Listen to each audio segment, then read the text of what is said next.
Welcome back, dear friends. It's only actually a couple of seconds after the last video. I didn't even need a darkened room.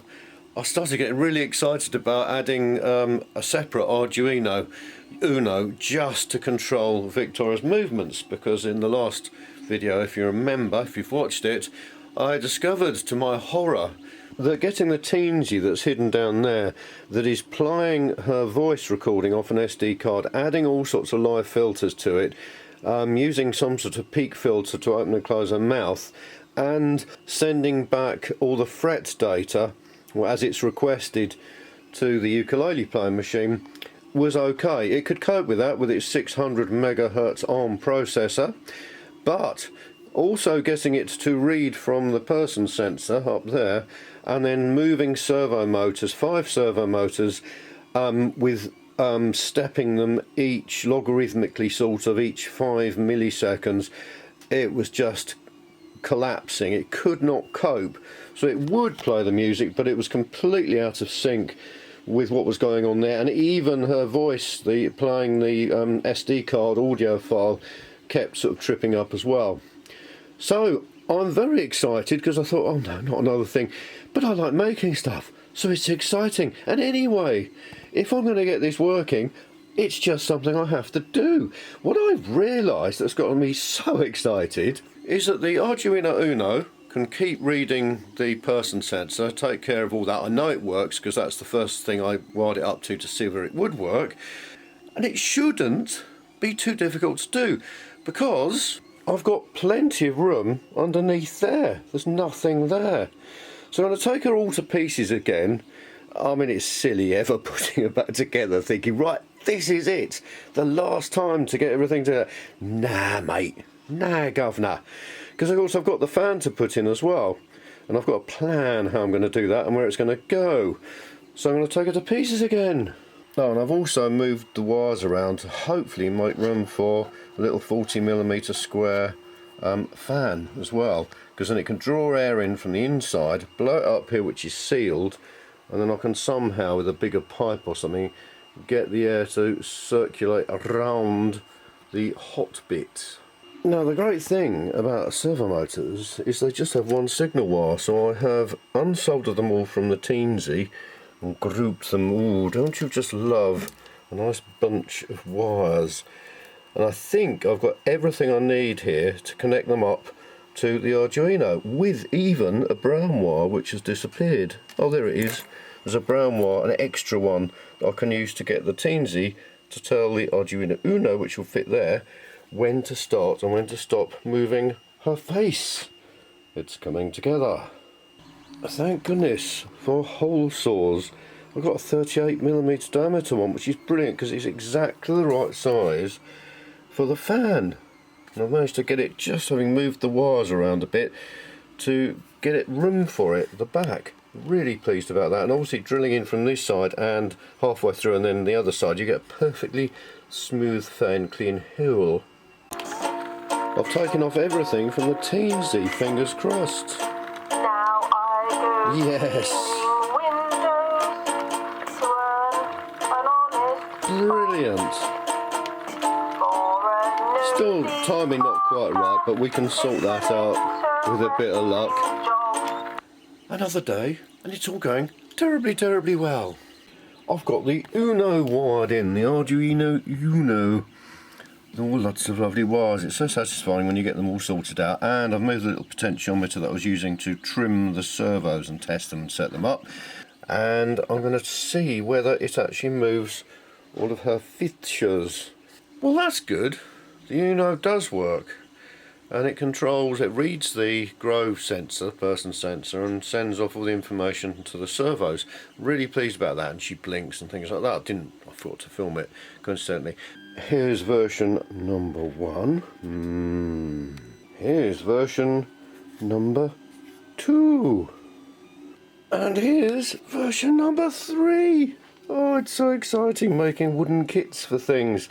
So this one is going to have to take the air from the beautiful little fan there in here, and I've done copious calculations of volumes and areas to ensure that there is enough room past these speakers, and there is, and then I'm going to have the top bit with obviously it having to extend down and some holes drilled along here so the air can blow up, and then the idea is having this lovely little heatsink on there which sits through an hole, and then the air blows out through the hole, really cooling it lots and lots and lots, hopefully sufficiently.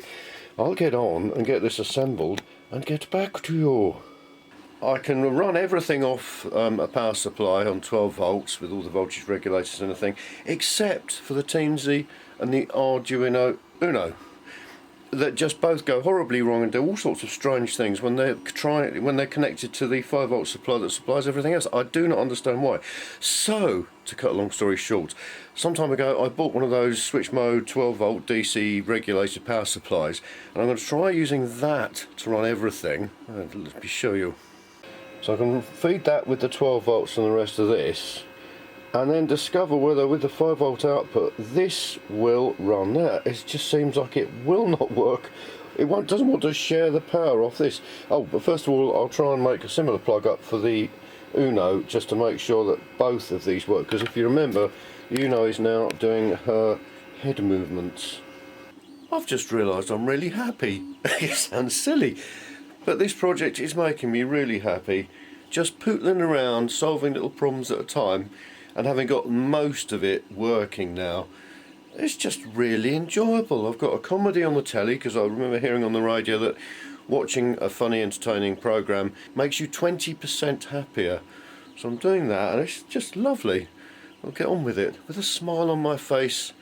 I need to drill or cut out a slot along here for the air to come up from the fan. Look, the wonderful pillar drill does it again. It's just fantastic. Having been able to drop the bed down that far, I mean, that's just amazing. Thankfully, there's yet again I've got more holes to drill in this, and I can do it without damaging it. Fingers crossed.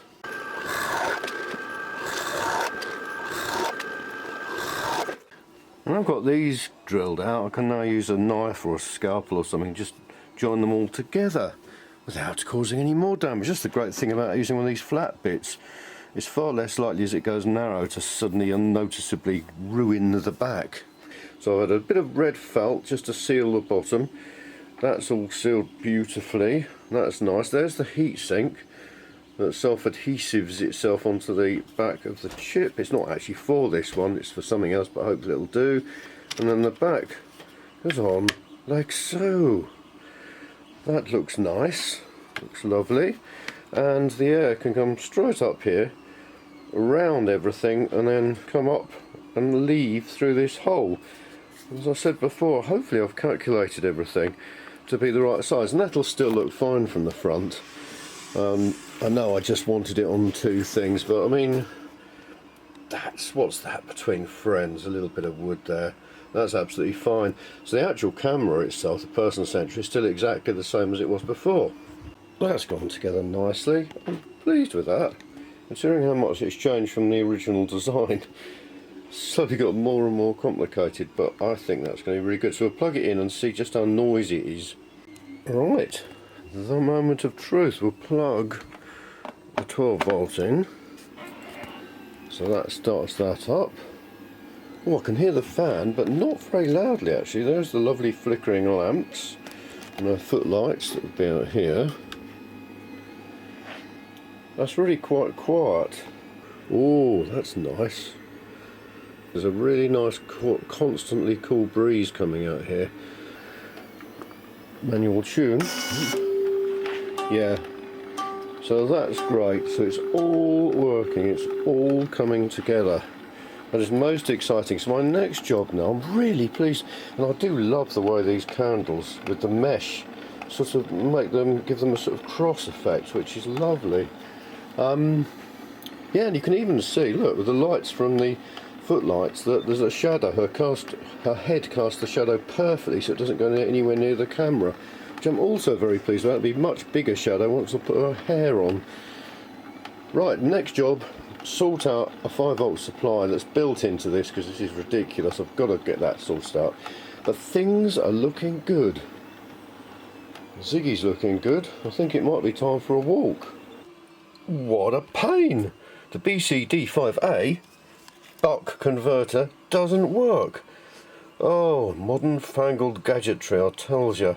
It's meant to take in any voltage from 5 to 35 volts, and output, if I hold it the right way up, I do know which is the input and the output, and out it tells me on there actually, and then outputs anything from 2.5 to 30 volts or something. Perfect for hopefully getting an independent supply to run the teens in the Uno. But I set it up and I'm so pleased I didn't just connect it straight up. I tried running the little 12 volt fan on it because it's 12 volts anyway, and I was feeding it with 12, and I had to fiddle around to get it to 5 volts, which is what I was fiddling with. Okay, fine, get rid of that. Connect higher power LED. It must run at 5 volts. Connect that. It dropped to 2.3 volts. Yes, it's got a current adjuster limit thing on, so I fiddled around with that, didn't seem to have any effect whatsoever. So I've contacted Cricklewood Electronics, who I bought this off, to see if they're going to get back to me. I finally got a power supply sourced out for the Uno and the Teensy. I just couldn't work it out with buck converters or anything else. This morning I tried a 7805, which didn't work either. And then I swapped the big capacitor. I've been looking up, doing research on how to wire up a 7805 just to make sure I got the capacitors right. It varied, but the consensus of opinion seemed to be to have a huge one on the input and a very small one on the output. I thought I'd just try a very large one on the output, and it works. It's a joy.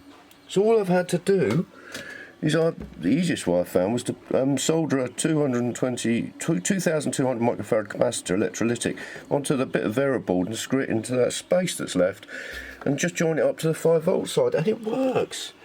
Fantastic. So there's another problem solved.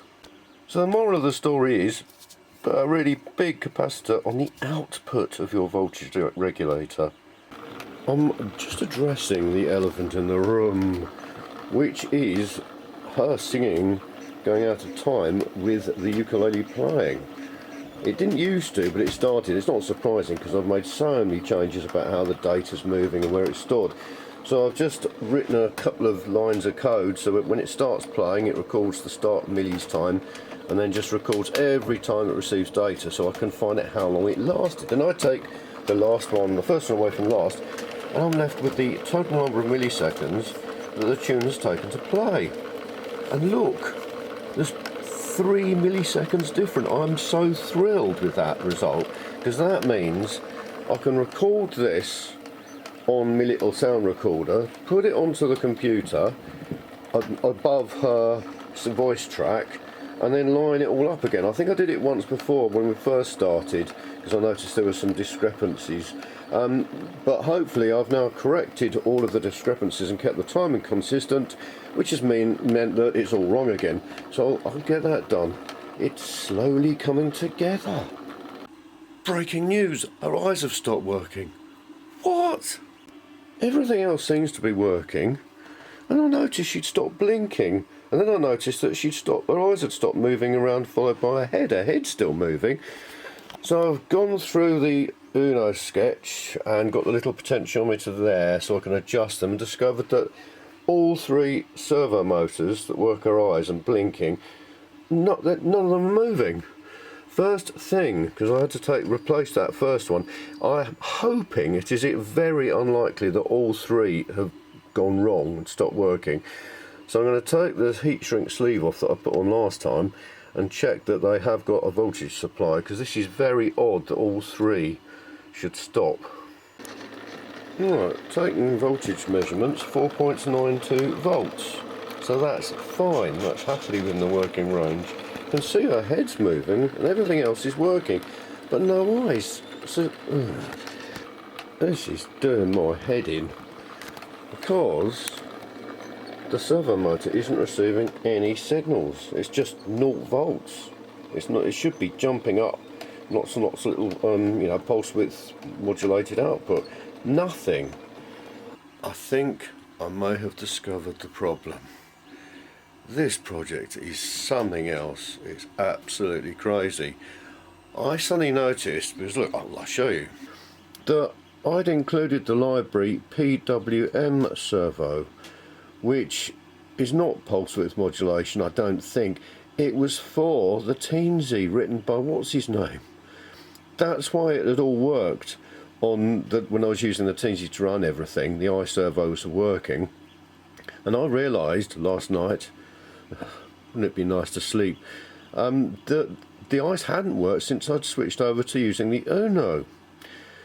Oh my days. So hopefully, having just realised that, I've switched back to the old-fashioned servo library, and sure enough, the dear Mega is now sending out the proper signal. But tenacity is my watchword, and I'm absolutely thrilled to have possibly found the answer, so I'll get her back together with this other library. This is absolutely ridiculous. Thank the Lord. That's what it was. As simple as that. Use the right library. Oh, I'm so pleased. I've even gone to the trouble of ordering another Uno because I thought I must have damaged the outputs or something. Oh, it's right. I can now get her all assembled again and hopefully working this time. I think I'm on a roll. I think I've just solved yet another problem. Another problem was that if I started off the Uno at the same time as powering up the Grove thing, the sketch started at the same time, it wouldn't recognise it. I assume because the Grove sensor takes a while to sort of start understanding the I2C communication or something. But with the addition of a delay of 2000 milliseconds in there at the beginning of setup, it now works. I can unplug it. Let me show you. I'll unplug everything. Everything's being powered by one power supply. Now in the past, she would not move. Look, she's moving. She's not turning left and right because I haven't put that thing in underneath. I just want to make sure it's working. She's working. Again, that sort of thing I could have spent hours on. I'm so pleased to have solved that.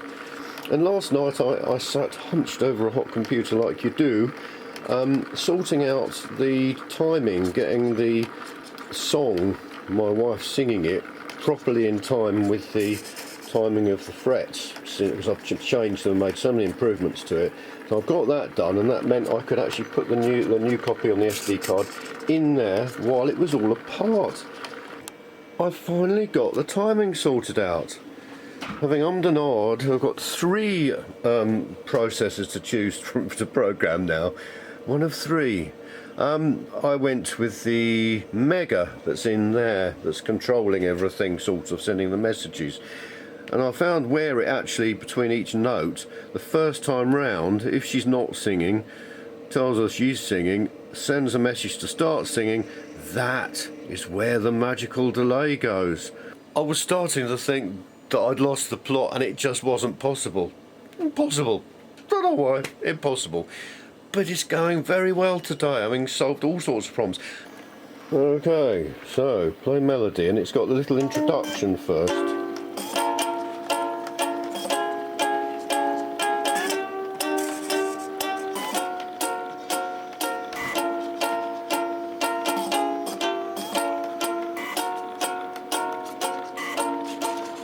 Now I go cleaning windows to earn an honest bob for a nosy purpose. It's an interesting job. Now it's a job that you me a window cleaner. You. All for safety. Never poke your finger in a working ukulele machine. Did you spot it? It's rattling. The first fret thing runner rattles terribly with every single note. Well, that's rubbish. That doesn't work. Absolutely useless. Because this one, for some reason, needs to be looser than the other ones. The other ones are fairly tight, but this needs to be loose. And if I tighten it at all to force it down, it can't move fast enough, and it just seizes up and loses its position. I managed to get it apart, having only fairly recently glued it together. You can see what's inside. I was very pleased with the design, because the timing belt pushes in and grips in perfectly. You've got two little bearings at the top for the return of the timing belt, and then the bearing with the groove on it at the bottom, which, I mean, it might even be the ball bearings rattling. They're really quite sloppy, rattly. They were loose, so I packed one with some lovely LM grease that I've had since I used to do tons of work on an old Dormobile van years ago. I packed it with that because it's quite thick, and it seems to work. That's amazing. It's one of those things again, there's so many ways of achieving something. I just keep it simple. That is lovely. It doesn't vibrate anymore. Oh, that is such a joy. It's been bugging me for so long.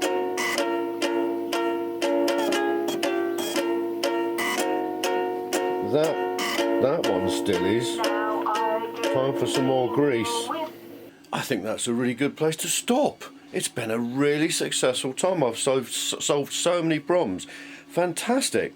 And next time, how to make a steampunk ammeter. Interesting.